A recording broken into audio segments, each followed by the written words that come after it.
প্রত্যেককে আমার ভক্তিপূর্ণ প্রণাম জানাই। আমি শ্রদ্ধা জ্ঞাপন করি এই হরিসভা কমিটিকে,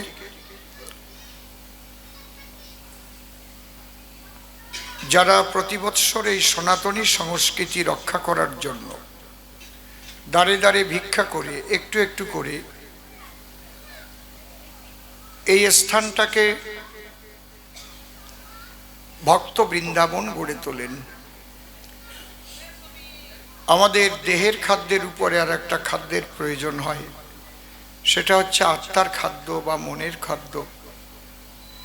সেই খাদ্য আমরা শুধু মাছ ভাত ডাল তরকারি খেলেই তাতে হয় না। আত্মার একটা খাবার আছে, সেই খাবার হচ্ছে সাধু সঙ্গ, হরিনাম ও প্রেম রস। যারা জাগতিক খাদ্যের সঙ্গে ভিক্ষা করে করে জীবের আধ্যাত্মিক খাদ্য দেবার জন্য প্রতি বৎসর এখানে এই হরিনাম যজ্ঞের আসরের আয়োজন করেন, শ্রদ্ধেয় কাশীবাবু সহ আরও যারা কমিটির বিভিন্ন পদাধিকারী গ্রামবাসী, আমি তাদের প্রত্যেককে আমার আন্তরিক শ্রদ্ধা জ্ঞাপন করি। গতদিন আমার আর এক শিষ্য আর এক নাতি, তারা দুইজন এখানে জেলে গেছে কাব্যের বাতি। প্রভাত এসেছিল আর রাজা এসেছিল, তাই না? এখন আমার শিষ্যদের বাদ দিলে আর বাংলায় কবি কমই থাকে, দুই একজন বাদ দিয়ে। কারণ আমার 51 বৎসরের গানের জার্নি, শুধু 51টা বৎসর গানই গাচ্ছি। ভারতবর্ষের 18টা রাজ্য, যেখানে বাঙালি অধ্যুষিত এরিয়া, প্রত্যেকটা জায়গাতে যেখানে বাঙালি আছে প্রত্যেকটা জায়গাতে আমার যাওয়া আছে। তারপর ভারতের বাইরে কয়েকটা দেশে যেখানে বাঙালিরা ভালোবাসে, সেখানেও তারা নিয়েছেন। আপনারা নিশ্চয়ই দেখেছেন আমাদের সবচাইতে বড় বড় টিভি মিডিয়া যেগুলো, সেগুলো কোনোটাই বাদ নাই, রেডিও টিভি থেকে আরম্ভ করে। আমার ইচ্ছা ছিল কবি গানটা যাতে ধ্বংস হয়ে না যায়, তাই এদের টেনে টেনে এনে কবি গান শিক্ষা দিয়েছিলাম বাড়িতে রেখে রেখে। প্রভাত আমার বাড়িতে 12 বৎসর ছিল, সজল 14 বৎসর ছিল। এদের পড়াশোনা করিয়েছি, গান শিখিয়েছি। এদের বংশে কখনো কেউ কবি ছিল না। প্রভাত বিএ পাস, সজলও বিএ পাস, অনেক বিএ পাস ছাত্র আমার আছে। উত্তর ওটা কোন ভারত হবে, উড়িষ্যা, উত্তরাখণ্ড, উত্তরপ্রদেশ, মহারাষ্ট্র, মধ্যপ্রদেশ, সেখানেও আমার অনেক শিষ্যরা কবি গান গায়। কেউ ব্যাংকের ম্যানেজার, কেউ হায়ার সেকেন্ডারি স্কুলের মাস্টার, তারা ওদিক দিয়ে গায়। ওপার বাংলায়ও অনেক শিষ্য আছে। আমার তো এখন শেষ সময়, আমার আর কয়দিন আছে। 51 বৎসর যখন গান গাচ্ছি, বয়স তো একেবারে কম হয় নাই। উপর দিয়ে সব কালো দেখা গেলেও তলা দিয়ে সব দলা হয়ে গেছে। আমার জীবনের তিরস্কার পুরস্কার যা পাওয়ার আর বাকি নাই। বহু পুরস্কার পেয়েছি, বহু স্বর্ণপদক পেয়েছি, 5টা ইউনিভার্সিটি থেকে অ্যাওয়ার্ড পেয়েছি, বহু টিভি মিডিয়া থেকে পেয়েছি, সরকারিভাবে অনেক কিছু পেয়েছি। এখন যাবার দিন গুনছি। অনেকে অনেক কিছু ভাবে, আমার কিন্তু চাওয়া পাওয়ার কিছু নেই। আমি ঈশ্বরের কাছে যত পেয়েছি অত চাইও নাই, আমি তার চাইতে অনেক বেশি দিয়েছি। কেউ বলে কিনা তা আমি জানি না এই কথাটা, কারণ আমার মতো মানুষ আর এর চাইতে যদি খালি কই চাই চাই, তারপরে ধরবে সিবিআই, বেশি চাওয়া ভালো না, তাই না? বেশি যখন মানুষ চায়, প্রয়োজনের চাইতে আরো বেশি চায়, তখন তার ওই যে মাছ ধরা চাই দেখেছেন তো, ওতে মাছ ঢুকতে পারে কিন্তু বের হতে আর পারে না। এই জন্য সনাতন ধর্মে ত্যাগের শিক্ষা দেয়। ত্যাগচ্ছান্তি অনন্তরম। তুমি সংসারে থাকো, তার মধ্যে দিয়ে একটা ফুল স্টপ দেবার মতো বিবেক এবং বৈরাগ্যটাও ভিতরে রাখো। ঠিক আছে ঠাকুর, যেমন রেখেছ ভালো আছে, তাই না? দুঃখ কাদের না? অল্পেন সুখমস্তি, অল্পে যার সুখ নেই তার হচ্ছে দুঃখ। আমার কিন্তু কোনো দুঃখ স্পর্শ করতে পারে না, কারণ চরম দুঃখের মধ্যে দিয়ে একটা টাইমে এসেছিলাম। গাড়িতে দোতারা বাজিয়ে ভিক্ষা করেছি, রেল লাইনের পাশে থেকেছি, এর চাইতে কি দুঃখ আছে? ভিখারির চাইতে আর কি দুঃখ পাবো, তাই না? দুঃখ পাওয়ার কিচ্ছু নেই। একটু টোনটা বেশি আছে যেন কোন জায়গাটায়, হ্যাঁ? যখন মানুষের চাহিদা থাকে, ওহ আমি বলি টোনটা বেশি আছে, আরো বাড়াই দাও নাকি? সুন্দর মাইক, একটু সেটিংটা ঠিক মতো করো। মাইক খুব ভালো মাইক, খালি একটু আমার কথা শুনে চালাও, তাহলে যে জায়গায় যাবার সেই জায়গায় তোমার সুনাম হবে।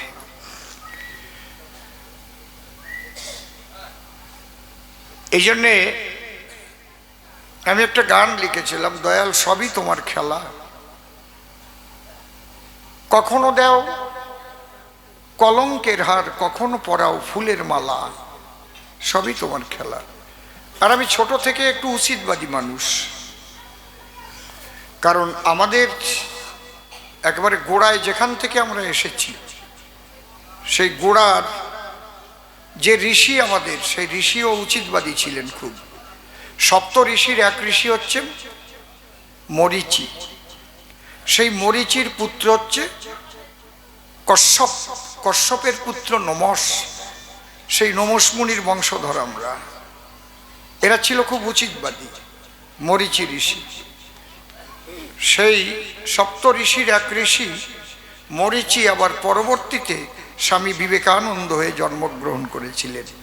এই জন্যে রামকৃষ্ণ ঠাকুর যখন নরেন দত্ত কাছে গিয়েছিল তখন বলেছিল, তুই যে সপ্ত ঋষির এক ঋষি রে। এটা কেন বলেছিল অনেকে জানে না। স্বামী বিবেকানন্দ তার লেখা দেখবেন, তার নিজের লেখা শূদ্র জাগরণ, দেখবেন কিভাবে এই সনাতন ধর্মের মানুষকে জাগার কথা বলেছে। এবং তিনি বলেছেন, সগর্বে বলো আমি হিন্দু, সগর্বে বলো আমি হিন্দু। স্বামী বিবেকানন্দ না থাকলে হয়তো বিশ্ব ধর্ম সম্মেলনে আমেরিকা চিকাগো শহরে আজকে ভারতবর্ষের মুখ এতটা উজ্জ্বল হতো না ধর্মীয় দিক দিয়ে। অনেক কষ্ট করে গিয়েছিলেন তিনি, আমি যাব জেদ ভিক্ষা করে করে তিনি গিয়েছিলেন। মাত্র 5 মিনিট টাইম পেয়েছিলেন সেখানে বক্তব্য রাখার।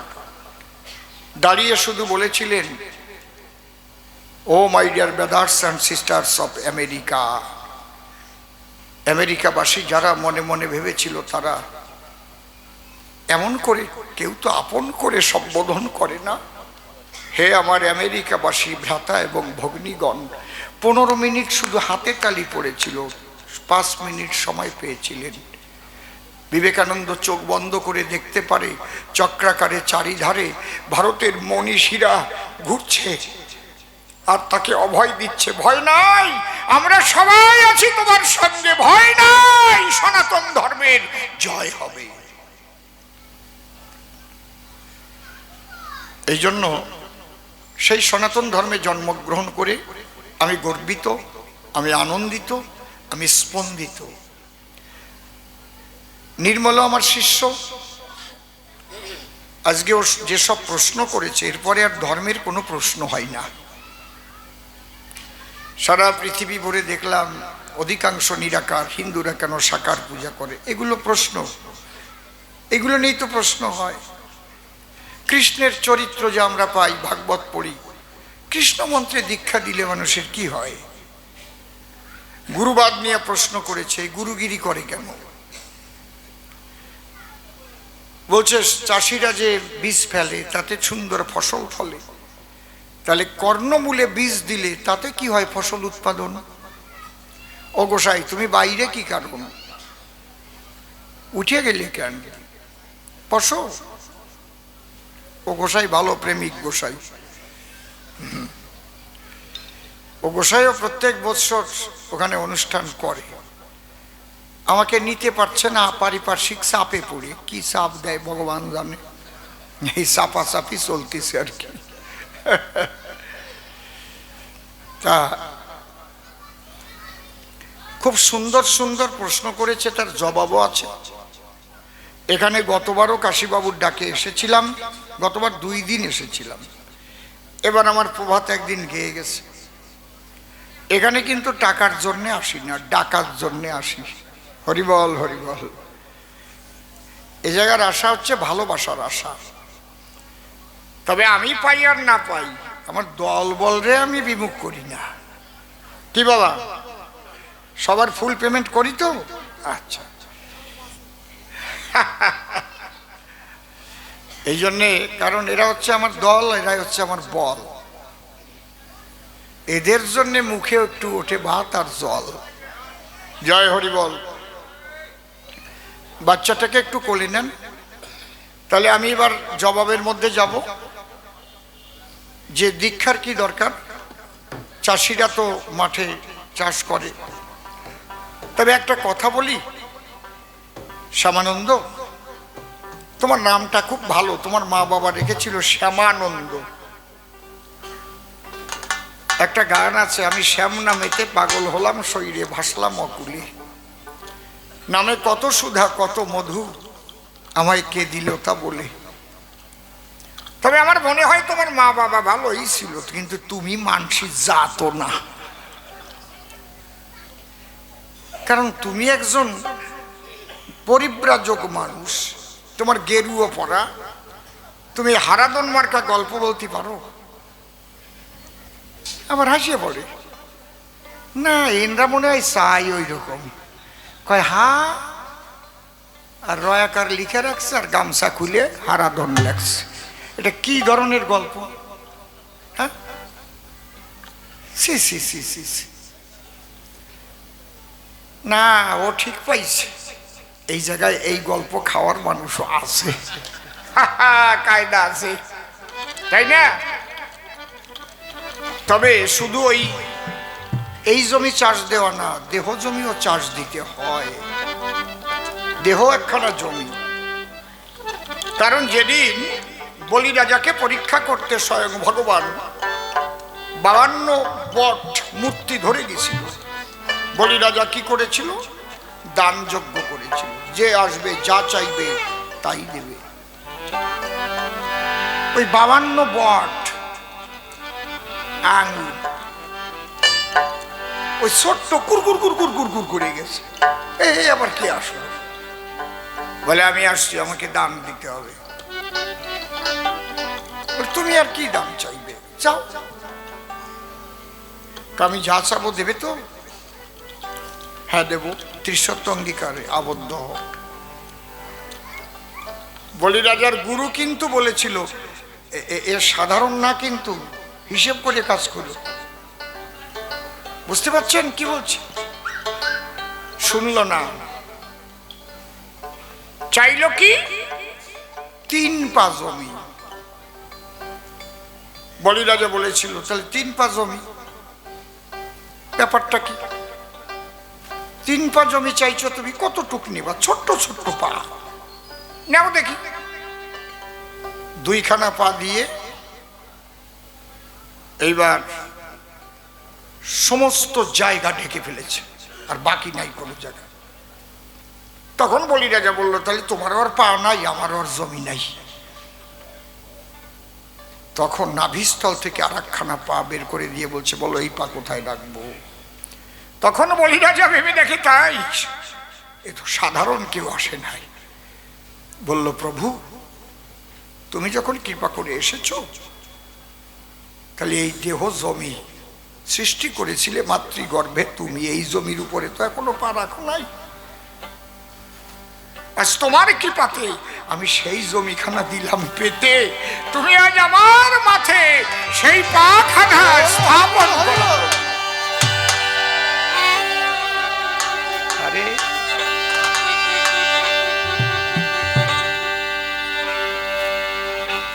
তখন ভগবান বলেছিলেন, বলি আমি সন্তুষ্ট হয়েছি। তাহলে এটা দিয়ে কি প্রমাণ দিলাম? দেহটাও এক খণ্ড জমি, 3.5 হাত। বলে তুমি আমার কাছে বর পাবে। শোনো, তোমাকে আমি বলে দিচ্ছি, তুমি যদি স্বর্গে যাও, তাহলে শত মূর্খ তোমার সঙ্গে দেব। আর তুমি পাতালে যদি বাস করো, 5 পণ্ডিত দেব। এগুলো শিক্ষণীয় ব্যাপার, এর নাম সনাতন ধর্ম। বলি রাজা বলেছিল, তাই শত মূর্খ নিয়ে আমার স্বর্গবাসের দরকার নাই। ওই স্বর্গই হবে নরক যদি মূর্খের সঙ্গে সঙ্গ করা হয়। তার চাইতে অন্তরে আছে, ভাবো 5 পণ্ডিত নিয়ে আমি পাতালে থাকবো, তাদের মুখে আমি কৃষ্ণ কথা শুনবো, হরি কথা বলবো, সেখানেই স্বর্গ তৈরি করব। কোথায় স্বর্গ কোথায় নরক কে বলে তা বহুদূর। মানুষের মাঝে স্বর্গ নরক, মানুষ এতে সুরাসুর। এই যে একটা কথা সারা পৃথিবীর মানুষকে জানিয়ে দাও, সনাতন ধর্মের কথা। যে কথা সারা পৃথিবীর মানুষের কল্যাণ হয়, যে কথাই, তাই তো ধর্ম। কি বলে? তাহলে সঙ্গটা ভালো করবে, সব সময় সৎসঙ্গ করবে। সৎ মানুষ নিয়ে যদি কেউ পাতালেও যায়, তাহলে তার পাতালও স্বর্গ হয়ে যায়। আর মূর্খ অসৎ মানুষ নিয়ে যদি কেউ স্বর্গেও যায়, ওই স্বর্গই তার নরক কুণ্ড হয়ে যায়। বুঝতে পারছেন বাবা? বসো। এই জন্য সঙ্গদোষ একটা খুব খারাপ জিনিস। তাই বলছে, সৎসঙ্গে স্বর্গে বাস, অসৎ সঙ্গে সর্বনাশ। আমি যত ভালো মানুষ হই, যদি আমার দলের সব কয়টা চোর হয়, তাহলে কি হবে? আমার ভালোর তো থাকবে। আমারে বিশ্বাস করে ঘরে সুতি দিয়েছে, মনে করো ওই তশকের তলায় একটা হার পড়ে আছে, ওই দল বল আছে, কেউ হাত দিয়ে চোরা স্বভাব আছে, হার সরাই নিয়ে চলে আসলাম। দোষটা আমার গাড়ি হবে না? অসীম সরকারের দল ঘরে থাকতে দিছিলাম, হার ছিল তার খুঁজে পাচ্ছি না। কিরে, তুমি যত ভালো হও, তোমার দলের গুলো যদি চোর হয়, কায়দা আছে, তাহলে তুমি চোর সাব্যস্ত হবাই। বুঝতে পারছেন কি বলছি? এদের নিয়ে ঘুরে বেড়াই। এর কোনো একজন যদি মেয়েলি দোষ থাকে, যদি ঘটনা ঘটায় বসে, মার আমি না খাইয়া ছাড়বো, ওই শালার দল পাতাইছে, মার শালারে, হবে না? তাহলে 51টা বছর ধরে ঘুরে বেড়াচ্ছি এমনি এমনি। কেউ বলতে পারবে পৃথিবীর যত দেশে গেছি, যে কোনো জায়গায় গিয়ে অসীম সরকারের দলের একটা মানুষ একটা পয়সা ধরেছে, কোনো একটা মেয়ে লিখেছে পড়েছে? এই সততা নিয়ে চলি, এদের নিয়ে চলি। এই জন্যে বলি রাজা বলেছিল যে আমি অসৎ মানুষ নিয়ে স্বর্গে যাব না, আমি সৎ মানুষ নিয়ে পাতালে যাব, সেখানে প্রেমানন্দে হরিনাম।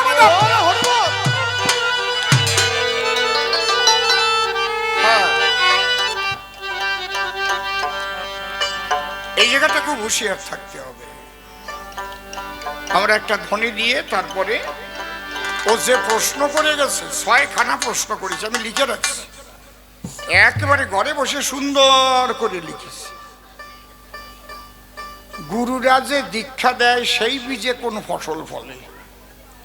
দীক্ষার পর আবার শিক্ষা দেয় কিসের তরে কর্ণমূলে? সদ্গুরু কাহাকে বলে? কৃষ্ণের চরিত্র তো ভালো নয়, তবে কৃষ্ণ নামে কেন দীক্ষা হয়? দেখছেন ছাড়ছে কোনো জায়গায়। মানুষের মূল ধর্ম কি? জলের ধর্ম আছে, আকাশের ধর্ম আছে, বাতাসের ধর্ম আছে, পাখির ধর্ম আছে, পশুর ধর্ম আছে। তাহলে মানুষের আলাদা আলাদা ধর্ম কেন? হিন্দু ধর্ম, খ্রিস্টান ধর্ম, মুসলমান ধর্ম, একটাই তো ধর্ম থাকবে। কি কঠিন কঠিন প্রশ্ন বলেন তো। তারপরে বলেছে সনাতন হিন্দু ধর্মের মানুষ কেন মাটির মূর্তি পূজা করে? মাটির মূর্তি কি প্রসাদ খায়? 7 খান প্রশ্ন করিস। তুই বাড়ি চলে যা, তোর আর এ জায়গা থাকার দরকার নাই, যা।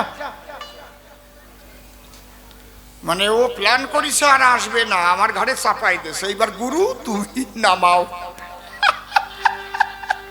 বুঝতে পারছেন না? বুদ্ধি আছে। ও ভাবছে এই জায়গা গুরুর গান শুনবার জন্য আইসে, আমি 1 চোটে নামাই দিয়ে যাই। তারপরে হারাধন কইয়ে গামছা খুলে চলে গেছে একদম। কি সর্বনাশ! হরিবল হরিবল। ওমা একটু এগিয়ে গিয়ে বসেন, ফাঁকা ফাঁকি রাখছেন কেন? একটু মাখামাখি করে বসেন, আরো লোক আসবে, অনেক সময় গান হবে, এর জবাব দিতে আমার অনেক সময় লাগবে। লাগা ছাটা লাগা, লাগেনি। জয় জয় রাধা কৃষ্ণ নিতাই গৌর রাম সীতা মাতা পিতা হরিচাঁদ গুরুচাঁদ। জয় জয় মা কালী প্রীতি একবার হরি হরি বলবেন।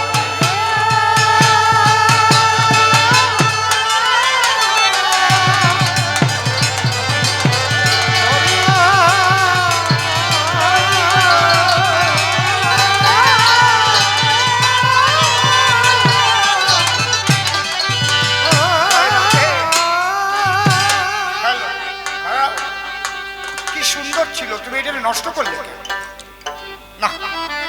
এবার করলে তুমি মাইক ঠিক করতে পারবো না। একটা জায়গায় একদম টিউনিং রেখে তুমি বাইরে চলে যাও। Hello hello mike testing. কতটা ক্ষতি করলে ধ্বনি দেওয়ার সময়। হ্যালো, এত সুন্দর মাইক। হরিবল হরিবল। ও তোর দেহ জমি,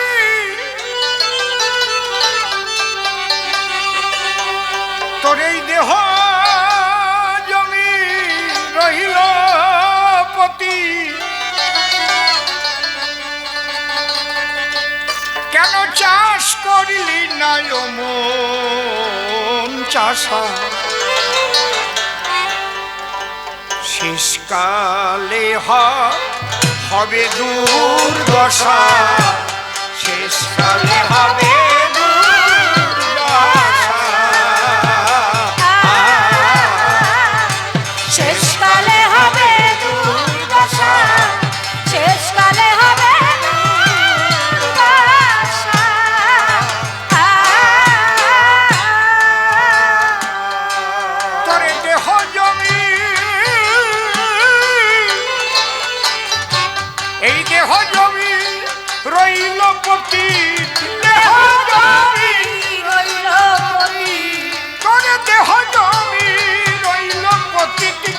চাষ করিলি না মনে চাষা? শেষকালে হবে দুর্দশা, শেষকালে হবে দুর্দশা।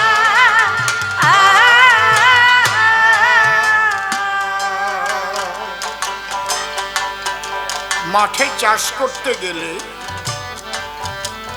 যেমন বলদ লাগে, লাঙল লাগে, এইদিকে একটু বাড়াই দিলে আবার টিপি দিয়ে একটা জায়গা টিউন রাখো। আমি না বলা পর্যন্ত আর হাত দেবা না। আমার যদি কম মনে হয় আমি তোমাকে বলবো, তুমি মাতবাড়ি করে না।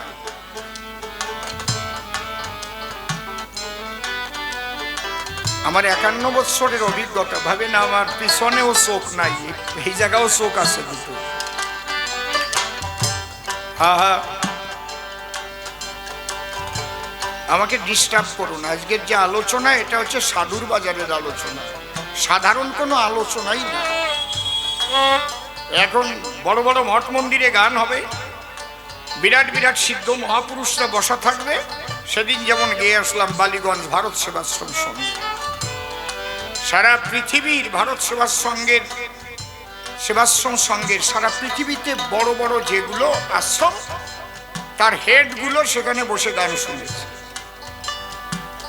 বুঝতে পারছেন কি বলছে?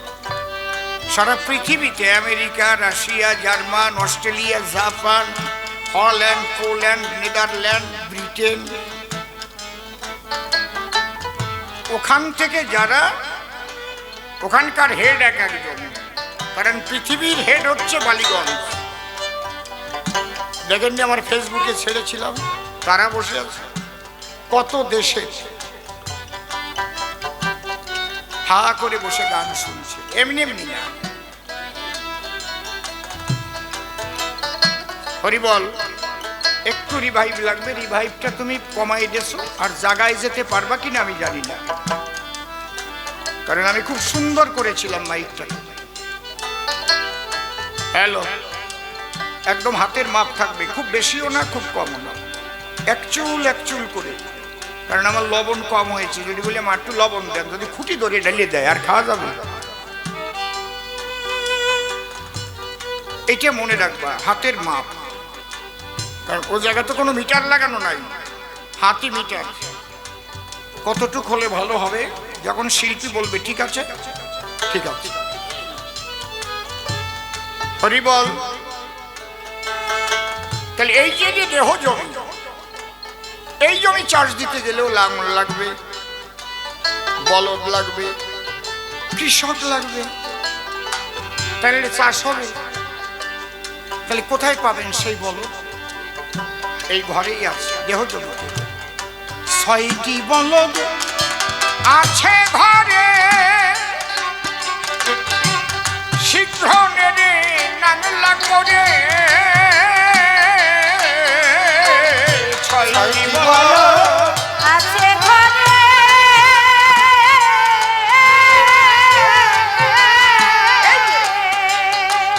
শীঘ্র নেড়ে নাংলা করে,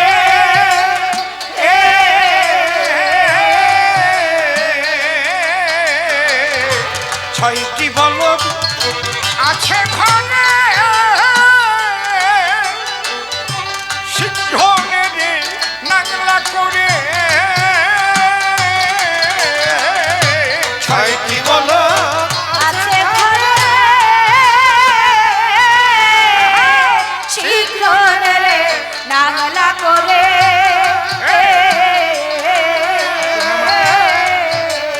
তোর এই জংলা জমি থাকলে পড়ে, জংলা জমি থাকলে পড়ে, ওরে জংলা জমি, ওরে জংলা জমি থাকলে পড়ে, জংলা জমি থাকলে পড়ে হবে রে কাল কেউটের বাসা। শেষ কালে হবে দুর্দশা, শেষ কালে হবে দুর্দশা।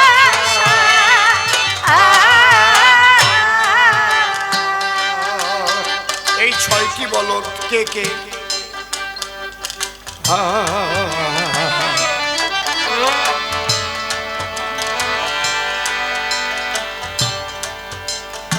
কাম, ক্রোধ, লোভ, মোহ, মদ, মাৎসর্য, এর এক একটা বলদ খুবই উগ্র। এদের নাংলা করা অত সহজ না। পাগলা গরু দিয়ে যেমন লাঙল চাষ করা যায় না, এই বলদগুলোকে কন্ট্রোল করতে না পারলে একেও কাজে লাগানো যায় না। কাম, একটা বলদ ঘটিয়ে দিতে পারে তোমার সারা জীবনে বদনাম, উচ্চ আসনকে তুচ্ছ করে দিতে পারে না? ছোট্ট একটা ব্যাপার, কাম চরিতার্থ করবার জন্য। আমি যত ভালো গান গাই, যত ভালো নাম করি, হঠাৎ কেউ যদি আমাদের দেখে বসে, আমি সোনাগাছি গেছি, ইন্টারন্যাশনাল পোস্ট কোয়ার্টার, আর ওই জায়গার থেকে যদি একটু ভিডিও করে নিয়ে ছাড়িয়ে দেয়, সারা জীবনের কামাই শেষ। কায়দা আছে কি? বোঝা যাচ্ছে কি? ক্রোধ, এই ক্রোধের বশীভূত হয়ে নিজের ভাইয়ের মাথায় বাড়ি দিয়ে কত ভাইকে পর্যন্ত মেরে ফেলেছে। ক্রোধ, এই জন্য খেয়াল রাখতে হবে, ক্রোধের বশীভূত হয়ে যেন কোনো কাজ না করা হয়। ক্রোধ যখন জাগ্রত হবে তখনই মানুষ মানুষ থাকে না ভাবে, মানুষকে অমানুষ করে দেয়। লোভ অনেক আছে আপনার, কিন্তু আপনি এমন একটা ক্ষমতা পেয়েছেন, ডাইনে হাত দিলে টাকা আসবে, বাঁয়ে হাত দিলে টাকা আসবে, সামনে হাত দিলে টাকা, পিছনে হাত দিলে টাকা, টাকা টাকা টাকা। লোভ বলবে নে, তাড়াতাড়ি নে, যত পারিস নে। হ্যাঁ, কায়দা আছে। এই লোভকে যদি সম্বরণ করা না যায়, দেহ জমি চাষ হবে না রে বাবা। কয়দিন পরে দেখবা জেলখানায়।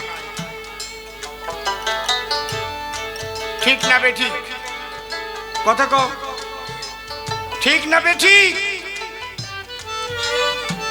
এই কাম, ক্রোধ, লোভ, মোহ, মদ, মাৎসর্য, ছয়টা বলো, ছয়টা বলো আছে ঘরে,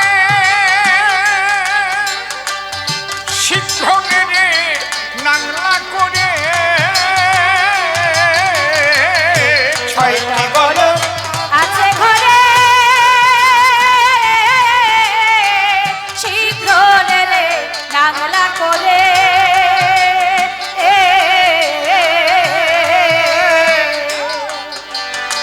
তোর জংলা জমি থাকলে পড়ে, জংলা জমি থাকলে পড়ে, ঘরে জংলা,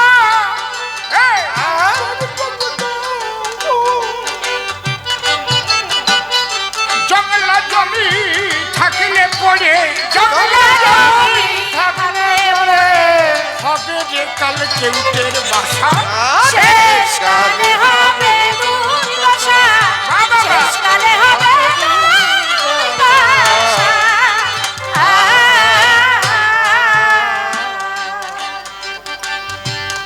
দশ কৃষকে বশ করে নে,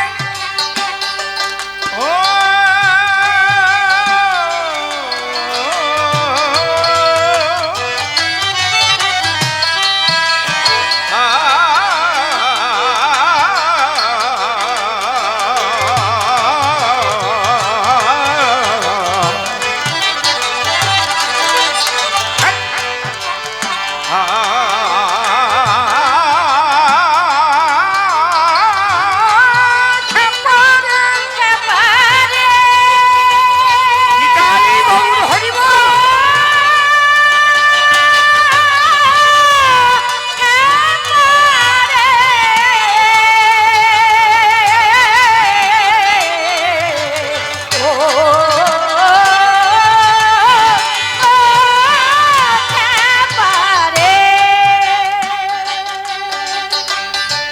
দশ কৃষকে বশ করে নে,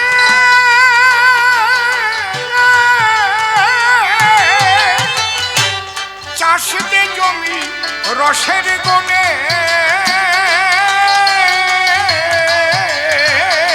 দশ কৃষকে বশ করে নে, চাষে জমি রসের বনে।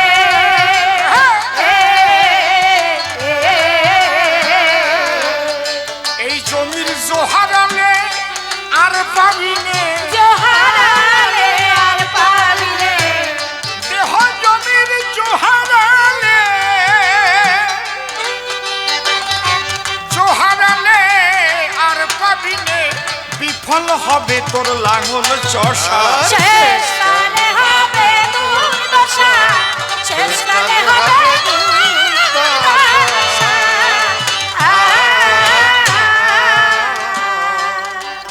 দশ কৃষক কারা? চক্ষু, কর্ণ, নাসিকা, জিহ্বা, ত্বক,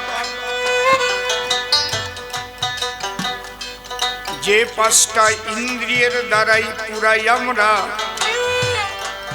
এই জাগতিক পঞ্চশক। চক্ষু, কর্ণ, নাসিকা, জিহ্বা, ত্বক, পাঁচটা হচ্ছে জ্ঞানেন্দ্রিয়। হস্ত, পদ, গুহ্য, লিঙ্গ, পাদ, এই পাঁচটা কর্মেন্দ্রিয়। এই 10টা ইন্দ্রিয় হচ্ছে তোমার কৃষক, এদের বশ করতে হবে। চোখ চাইছে কুদৃশ্য দর্শন করবে, কর্ণ চাইছে কুকথা শুনবে। দেখবেন একটু আবডালে গিয়ে কেউ কথা বললে, দুইজনে কথা বলছে তো, আর একজন গিয়ে কান পাতে, দেখি কি কয়। ওইটা শোনার বাড়ি ইচ্ছা, কিন্তু কৃষ্ণ কথা, ভাগবত কথা, হরি কথা হচ্ছে, ওদিকে লক্ষ্য নেই। ওই জায়গায় কান পাতা লক্ষ্য আছে। ঠিক বললাম না বেঠিক বললাম? ওই জায়গায় কান পাততে, আড়ি পাততে, বুঝতে পারছেন? চক্ষু, কর্ণ, নাসিকা। নাসিকায় আমরা সুগন্ধ, দুর্গন্ধ বুঝতে পারি। জিহ্বা, জিহ্বার দ্বারাই আমরা রস আস্বাদন করি, মিষ্টি রস, তিক্ত রস, টক, এগুলো আমরা কটু, কষা, ঝাল বুঝতে পারি। জিহ্বায় দিলে আমরা ঠিক পাই, তাই তো? কি সুন্দর, খুব সুন্দর সেবা হলো। আর ত্বকে স্পর্শ সুখ অনুভব করি, কোমল স্পর্শ, কঠিন স্পর্শ, ঠান্ডা হাওয়া, গরম হাওয়া। তাহলে চক্ষু, কর্ণ, নাসিকা, জিহ্বা, ত্বক, এদের বাইরের শখ মিটানোর খুব শখ, এদের অন্তর্মুখী করে কাজে খাটাতে হবে।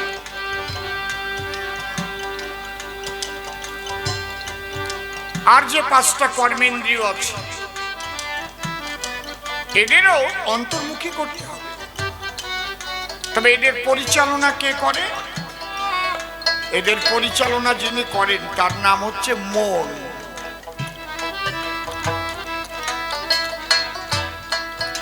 এই জন্য পাশ্চাত্যের একজন বড় দার্শনিক, যার নাম গেটে সাহেব, তিনি বলেছেন, he is the greatest fighter who can control his own mind.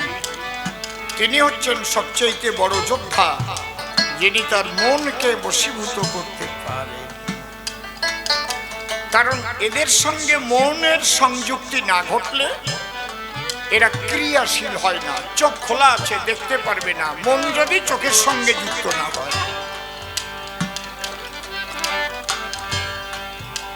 মন যদি হাতের সঙ্গে যুক্ত না হয়, হাত কুকাজ করতে পারবে না, সুকাজও করতে পারবে না। এই জন্য শাস্ত্রে লেখা আছে, আস্তে কেউ কথা বলবেন না। মন করতি পাপানি মন লিপ্পন্তে পাতকা মনমনা ভুক্তুয়া নচ পুণ্য ন পাতকা। সেই মানুষ পাপ পুণ্যের ঊর্ধ্বে চলে যায় যে মন ইষ্টপদে সমর্পিত হয়। এই জন্য শ্রী ঠাকুর ভবা পাগলার কাছে জিজ্ঞাসা করা হয়েছিল, এত মত পথ ধর্মে ঈশ্বরকে লাভ করা সবচাইতে শ্রেষ্ঠ পথ কোনটা? ভবা বলেছিলেন, সবচাইতে শ্রেষ্ঠ পথই হচ্ছে সারেন্ডার করা, সমর্পণ করা, আত্মসমর্পিত। জীব নিত্য কৃষ্ণ দাস ইহা ভুলি গেলা, অতএব মায়া পিশাচি এই গলেতে বান্ধিলা। কৃষ্ণ সূর্য সম মায়া অন্ধকার, যথা কৃষ্ণ তথা নাহি মায়ার অধিকার। সনাতন ধর্মের শ্রেষ্ঠ গ্রন্থ হচ্ছে শ্রীমদ্ ভগবদ্ গীতা। কেন?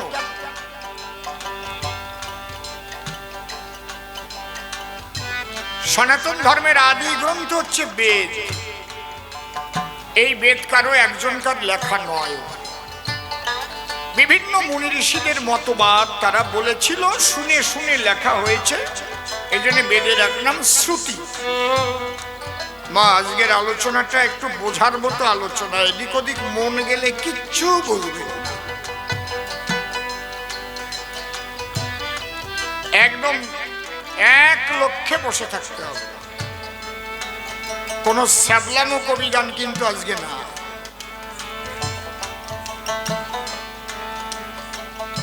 তাহলে এই যে মন,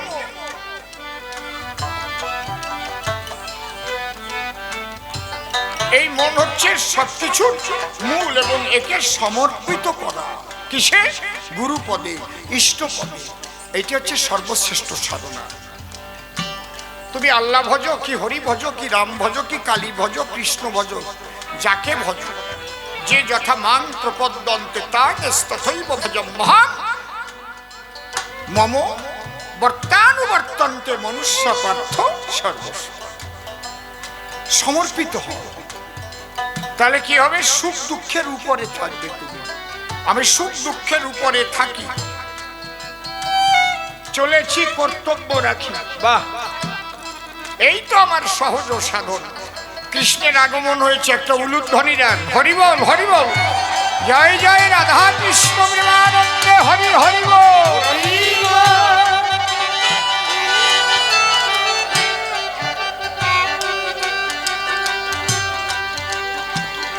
এর নাম সনাতন ধর্ম। কৃষ্ণ সেজে এসেছে বাচ্চাটার মধ্যে, এখন থেকেই কিন্তু কৃষ্ণ ভাবনায় ভাবিত করা হচ্ছে।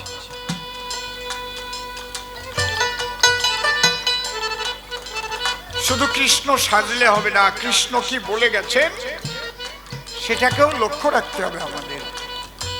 সেই কৃষ্ণের মুখশ্রিত বাণী, যার নাম গীতা। প্রতিটি ঘরে ঘরে আপনারা গীতাকে পাঠ্য করে নেন, সন্তানদেরও শেখান, তাদের আধ্যাত্মিক জাগতিক সমস্ত দিকের উন্নতি হবেই। তাহলে আমাদের কাজ কি? 10 কৃষককে বশ করে নে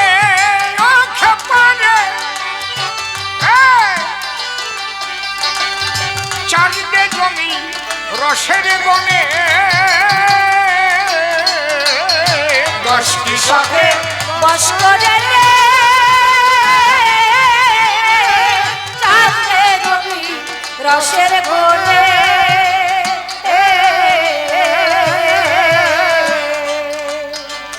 জমির জোহারালে আর পাবিনে, একেবারে নিতাই গৌর হরি বল।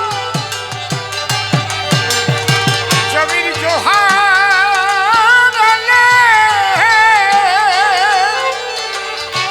জোহারালে আর পাবিনে, জোহারালে আর পাবিনে, বৃথা হবে তোর লাঙল চষা। শেষ কালে হবে দুর্দশা, শেষ কালে হবে দুর্দশা।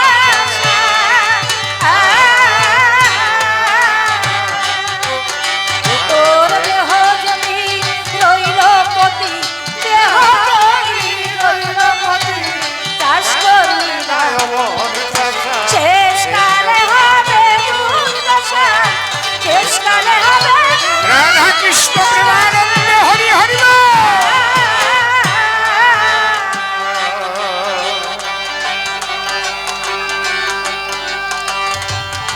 পাকা চাষি যারা ভবে,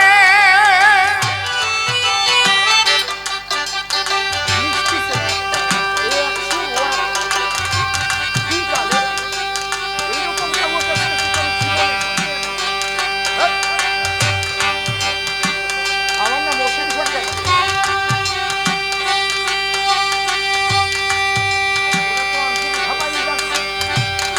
হ্যাঁ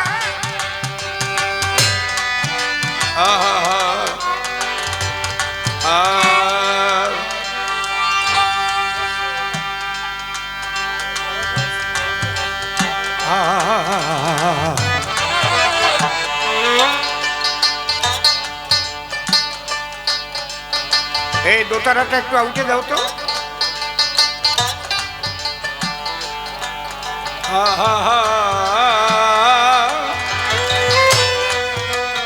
লক্ষ্য রাখবো ওইদিকে। জয় রাধে, গৌর হরি বল। সবার কাছে কাছে পাঠিয়ে দিন, সবাই একটু স্পর্শ করুন। জয় রাধে।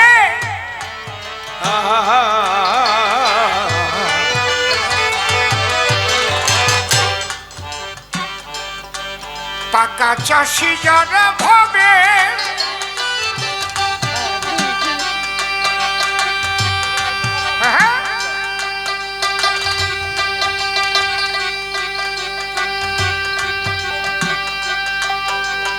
মাইকম্যান গেল কোথায়?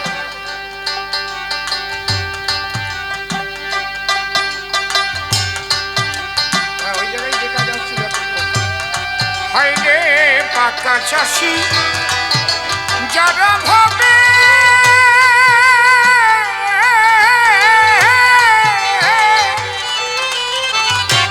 তার কাছে চাষ শিখতে হবে।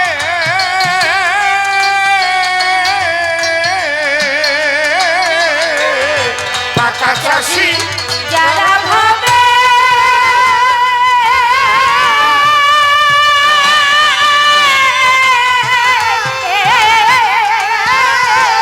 তার কাছে চাষ শিখতে হবে।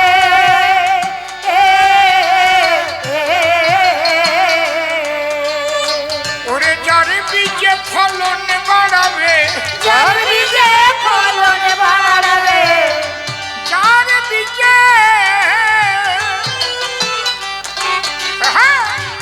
যার বীজে ফলন বাড়াবে তার কাছে করে যাওয়া আশা। শেষকালে হবে দুর্দশা, শেষকালে হবে দুর্দশা।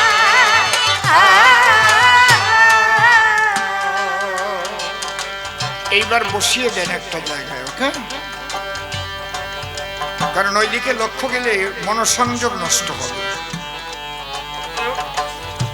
খুব গুরুত্বপূর্ণ আলোচনা তো। পাকা চাষি যারা ভাবে তার কাছে চাষ শিখতে হবে। পাকা চাষি হচ্ছেন সদ্গুরু। সদ্গুরু চিনবেন কি করে? আমি একটা থিওরি বলে যাব, তাতে আপনি বুঝতে পারবেন। যারা গুরুগিরি ব্যবসা করে খায় তারা কখনো সদ্গুরু নয়। যাদের গুরুগিরি ব্যবসা তারা কোনোদিনও সদ্গুরু নয়। এর চাইতে আর বলা লাগবে? এটা বাড়ি গিয়ে ভাবতে থাকবে। সদ্গুরু কখনো কারো কাছে কিছু চেয়ে নেয় না, কিন্তু সদ্গুরুর অভাব হয় না। সবাই ইচ্ছা করেই দেয়, কারণ সদ্গুরু তো নিজের জন্য কিছু করে না। হয়তো বিরাট মন্দির করল, সেটা মানুষের জন্যই করে। বিরাট উৎসব করল, হাজার হাজার মানুষ সেবা করছে সেখানে। মানুষ প্রচুর টাকা পয়সা দিয়েছে, কোথাও স্কুল করে দিল। যেমন ভারত সেবাশ্রম সঙ্গে সদ্গুরু ছিলেন স্বামী প্রণবানন্দ। সারা পৃথিবী জুড়ে পৃথিবী জুড়ে তার প্রচার, তার আশ্রম। তিনি কিন্তু নিজের জন্য করে যান। এবং আপনারা যে কোনো তীর্থে যাবেন ভারত সেবাশ্রম সংঘ পাবেন। ঠিক বলছি তো? আজকাল আবার নকল ভারত সেবাশ্রম সংঘ নাম দিয়ে কিন্তু সিটিংবাজি করে। সেই সব জায়গায় যেন আবার যাবেন না। সব জায়গা আছে নকল, সমস্ত জায়গা আসল আছে, নকল আছে। গুরুর মধ্যে যেমন আসল নকল আছে। যারা গুরুগিরি, যাদের বিজনেস, ওগুলো নকল গুরু। তাদের উদ্দেশ্য থাকে যত আমি শিষ্য করব তত আমার তোলা আদায়টা বেশি হবে। হ্যাঁ, নিজের বাড়ি করব, নিজের গাড়ি করব, নিজের সুখ স্বাচ্ছন্দ্যে কাটাবো, সন্তান আদিকে আবার গুরুগিরি করাবো। আর সদ্গুরু কোনো কিছুতে আসক্ত হন না, কোনো কিছু। মতুয়ার বাজারে একজন আছেন বাবা হরসিদ্ধ গোসাই, অনেকে আছেন, আমি একজনের নাম বলছি। হুটিয়ারি শরীফে তার বিরাট আশ্রম ছিল, আমরা সেখানে কয়েকবার গান করেছিলাম। বিরাট জায়গা নিয়ে মন্দির, হুটিয়ারি শরীফ কেনিং লাইন। একটা কেউ কটু কথা বলেছে, সব ফেলে দিয়ে পান্ডুয়ে চলে এসেছে, একা একা একটা ব্যাগ হাতে করে সব ফেলে দিয়ে। যা, তোরা কি ভাবিস? পান্ডুয়ে এসে বসলো, ওর সাইতে আরো বড় আশ্রম হয়ে গেছে। এ জমি দেয়, ও ইট দেয়, ও বালি দেয়, ও সিমেন্ট দেয়, বিরাট মন্দির হয়ে গেছে, বিরাট ভক্ত নিবাস হয়ে গেছে। উনি কিন্তু গামছা পরে বসে আছে। হ্যাঁ, হরিবল। সদ্গুরু কখনো বলে না যে আমাকে একটা টাকা দিয়ে দাও।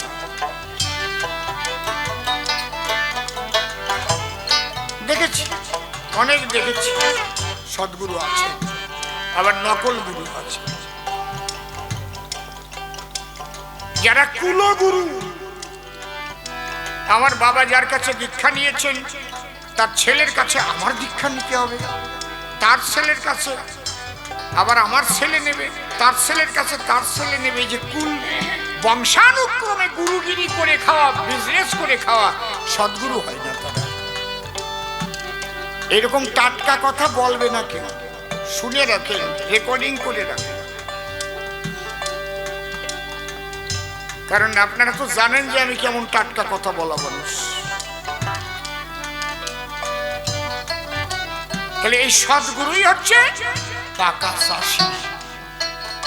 তার কাছে যদি যাতায়াত করে, তার বাক্য ধরে যদি সাধনা করে এই দশেন্দ্রিয় ষড়রিপুকে বাধ্য করতে পারে, তাহলে দেহ জমি চাষ করে প্রেমের ফসল ফলাতে পারে।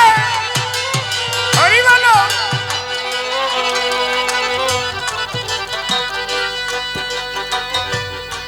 সদ্গুরু বাক্যসিদ্ধ মহাপুরুষ, তারা যোগে থেকে একটা কথা যদি বলে বসে, আর তারা যখন দীক্ষা দেন, সবাইকে দীক্ষা দেন না, গেলেই আপনি দীক্ষা পাবেন এটা বলা যাবে না। আমি নিজের চোখে দেখেছি শ্রী ঠাকুর ভবা পাগলার কাছে দীক্ষা নেওয়ার জন্য কান্দি, মুর্শিদাবাদ, বাতুরে কয়েক হাজার মানুষ লাইন দিয়েছে, 4 জনকে মাত্র দীক্ষা দিলেন। বলে ওই 4 জনকে নিয়ে আয়।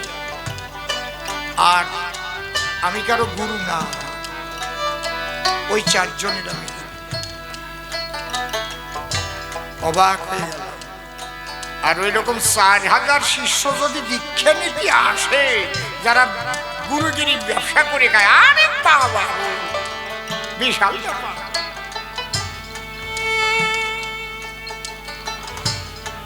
সদ্গুরুর 4টে লক্ষণ থাকে, শুনে নাও শ্যামানন্দ।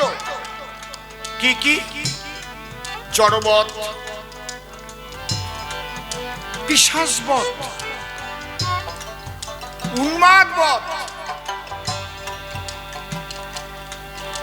কখনো কখনো সদ্গুরু সাধনার ঘরে গিয়া সমাধিস্থ হয়ে যান, যেমন শ্রী ঠাকুর রামকৃষ্ণ মাঝে মাঝে ভাব সমাধি হতেন। হয়তো ডাক্তার বলতেও পারে যে মারা গেছে, কারণ নিঃশ্বাস প্রশ্বাস নেই। জড়বৎ, যেমন এই যে একটা জড় বস্তু এখানে পড়ে আছে, এটাও জড়। একে ধরে না সরালে অনন্তকালেও এখান থেকে সরার কোন রকম ক্ষমতা নাই।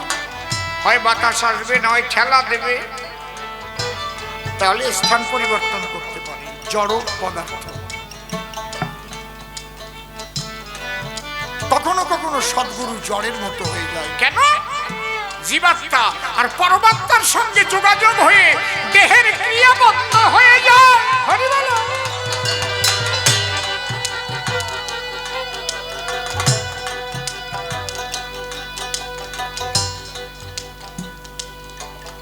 উন্মাদ পথ কখনো পাগলের মতো হয়ে যায়, হরিনাম করতে করতে কখনো পাগলের মতো হয়ে যায়।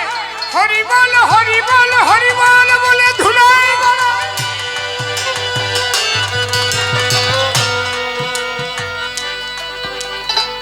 কখনো শিশু বধ হয়, একদম শিশুর মতো স্বভাব।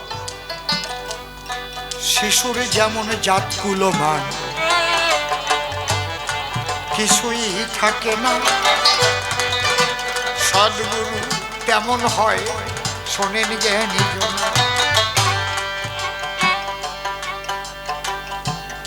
পিশাচ পথ, কুখাদ্য খেয়ে নিচ্ছে, মানুষ দেখে নিন্দা করছে, এই জিনিস খাই নাকি রে, এ কি? এই ঠাকুরনগরে একজন ছিল যে অন্ধকার ঘরে দিন কাটিয়ে গেছে, মানুষ তারে বুঝতে পারে না। মৃদুল পাগল ছিল তার নাম। ওই ঘরের ভিতর 6 মাস প্রস্রাবও করে নাই, পায়খানাও করে নাই, অন্ধকার। আমি যখন যেতাম আমার নাম শুনলেই দরজাটা খুলে দেখা করতেন, খুবই ভালোবাসতেন। অসীম ডেকে আনে, কারণ আমি তো জানি, কারণ আমি ভবা পাগলার ছেলে। তুমি কোন জগতে করছো খেলা, আমি ঠিক পাইছি। ঘাটে পথে পাওয়া যায় না সদ্গুরু, অত সোজা না। তাই পাকা চাষি যারা ভাবে, তার কাছে চাষ শিখতে হবে। পাকা চাষি যারা ভাবে তার কাছে যা শিখতে হবে।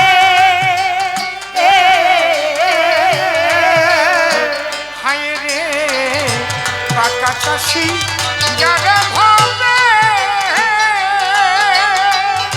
তার কাছে চাষ শিখতে হবে। পাকা চাষি যারা ভাবে তার কাছে যা শিখতে হবে। ওরে যার বীজে ফলন বাড়াবে, যার বীজে ফলন বাড়াবে, তার কাছে করে যাওয়া আশা। শেষকালে হবে দুর্দশা, শেষকালে হবে দুর্দশা।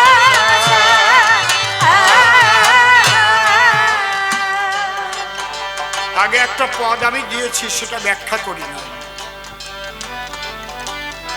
সেটা হচ্ছে 10 কৃষকে বশ করে নে, চাষদের জমি রসের গুণ।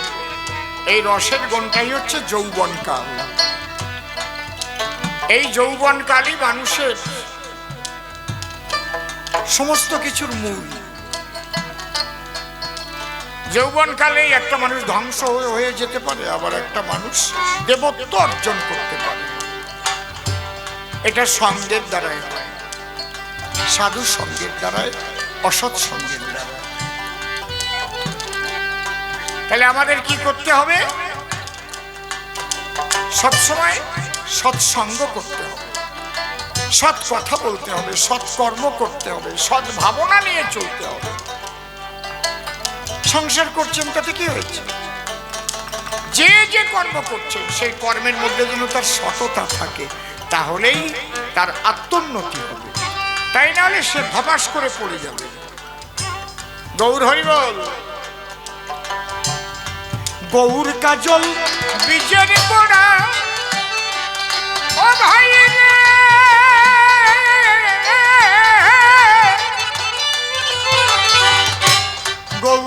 কাজল বীজের গোড়া বলে গেছে চাষি গোড়া গৌর কাজল বীজের গোড়া বলে গেছে চাষি গোলা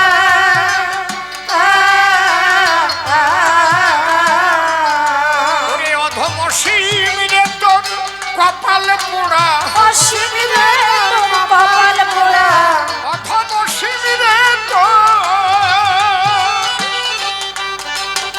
অধমসী রে তোর কপাল পোড়া কেবল ভবা পাগলা শেষ ভরসা শেষ কালে হবে দুর্দশা শ্রী গুরু নিতাই গৌর প্রেমানন্দ হরি হরি বল।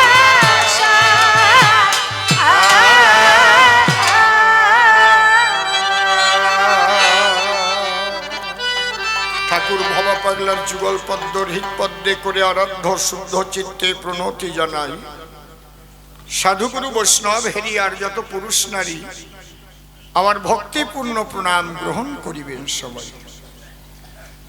মানুষকে প্রণাম দিলে সে প্রণাম ঈশ্বরে মিলে, সর্বশাস্ত্রে তাহার প্রমাণ পায়। কবি চণ্ডীদাস যিনি উচ্চকণ্ঠে বলেছেন, তিনি শুনুরে মানুষ ভাই, বোঝরে মানুষ ভাই, সবার উপর মানুষ সত্য, তাহার উপর নাই। স্বামী বিবেকানন্দ একই কথাই দিয়েছেন আনন্দ, উচ্চকণ্ঠে ঘোষণা করেছেন বিশ্ব চরাচর বহুরূপে সম্মুখে তোমার ছাড়ি কোথা খুঁজিছ ঈশ্বর, জীবে প্রেম করে যেই জন সেই জন সেবিছে ঈশ্বর।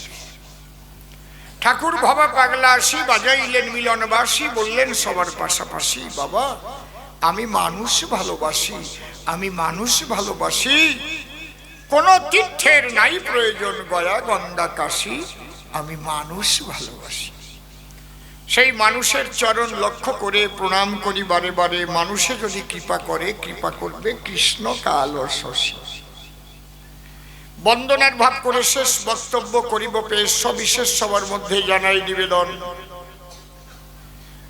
এবারের যে কবিগান, এখানে দ্বিতীয় বৎসরের অনুষ্ঠান। গতবারও এই আসরে করেছিলাম পদার্পণ, এবারও আপনাদের প্রাণের টানে যোগ দিয়েছি কবিগানে। সভাস্থানে নির্মল অসীম আমরা এই দুইজন। কবিগান গাইতে গেলে স্বনাম বর্জন না করিলে কবিগান তো হয় না কদাচন। তাই নির্মল সভা পাশে এসে কথা বলেছে রসাভাসে। আজকে নিজের নাম করিয়া বর্জন, শ্যামানন্দ নাম ধরিয়ে দাঁড়াইয়ে সবার পরে আমাকে রাধা বিনোদ গোস্বামীর ভূমিকা করেছে অর্পণ। রাধা বিনোদ গোস্বামী যিনি বৈষ্ণব চূড়ামণি ছিলেন, তিনি আমরা বৈষ্ণব সবাই সমাজ সবাই জানি। সেই ভূমিকায় কথা বলা কিন্তু মোটেই সহজ নয়। কবিগান গাইতে গেলে যে ভূমিকায় যখন ফেলে, সেই ভূমিকা গ্রহণ না করিলে কবিগান হয় না রে ভাই। এটা হচ্ছে কাব্যের অভিনয়। অভিনয় কাহাকে বলা হয়? যিনি যা নয় তাই সেজে কথা কয়। যেমন এই যে কৃষ্ণের অভিনয় করছে, ও তো আসলে কৃষ্ণ নয়, কৃষ্ণ সেজে এসেছে সবার মাঝে। তাই পরমাত্মা রূপে ওর মধ্যেও কৃষ্ণ বিরাজে। আমাদের মধ্যে সেই ভাব হয়েছে উদয়। ওই ভাব হওয়ার পরে আমরা প্রণামী দিচ্ছি তারে, আর প্রণাম দিচ্ছি ওই বাচ্চা কৃষ্ণের পায়ে। বাচ্চাটার পায়ে দিচ্ছি না, কৃষ্ণের চরণে প্রণাম দিচ্ছি। ওই প্রণাম সেই কৃষ্ণেই পৌঁছায়। মাধ্যম, বুঝতে পারছেন কি বলছি? আজকে আমিও স্বনাম পরিহরি রাধা বিনোদ গোস্বামী নাম ধরি দাঁড়াবো সবাই। তার আগে যে কথা মোর মনে জাগে, আমি ভক্তিপূর্ণ প্রণাম জানাই সেই বৈষ্ণব চূড়ামণির রাঙা পায়। হে বৈষ্ণব চূড়ামণি, তোমাকে দেখিনি আমি কোনোদিনই, তব পদে মম রইল নিবেদন। তুমি থাকো যে দেশে, আমায় তুমি ভালোবেসে গ্রহণ করো তুমি, এসে আমার হৃদয়ও আসো। আমি তার উপরে দিলাম ভার, তারে করলাম কর্ণধার, কাব্য সিন্ধু হব পার, অন্তরের একান্ত আকিঞ্চন। মনের কথা খুলে কই, এখন আমি আর অসীম সরকার নই, আমি রাধা বিনোদ গোস্বামী হই, কবিগান গাহিবার কারণ। অসীম সরকার যাজ্ঞে মরে ঢুকুক রাধা বিনোদ গোস্বামী দেহটার ভিতরে। এই আত্মা আর সেই আত্মা যোগযুক্ত হয়ে কৃষ্ণ কথা বলবার তরে দাঁড়াইয়েছি সভা পরে, আপনাদের সকলের আশীর্বাদ মাথায় নিয়ে। আমাদের বলা হয় চারণ কবি। আমরা আঁকি নিত্য ছন্দের ছবি, এসবই তাৎক্ষণিক অবস্থায়। কবিরাজা বলে যে এটা পাওয়া যায় না স্কুল আর কলেজে, ব্যক্তিগত নলেজে উদ্ভাবনী শক্তির সাহায্যে উদ্ভাবিত হয়, তাৎক্ষণিকভাবে ছন্দে বিচরণ করে, তাই চারণ কবি বলে আমাদের। আর লেখক কবি থেকে ঘরে কাটা ছাটা করে একটা কবিতা লিখে দেয়, আর আমরা যত সময় বলবো কথা, কথায় কথায় হবে কবিতা। এটা পাই আমরা বাগবাণীর কৃপায়।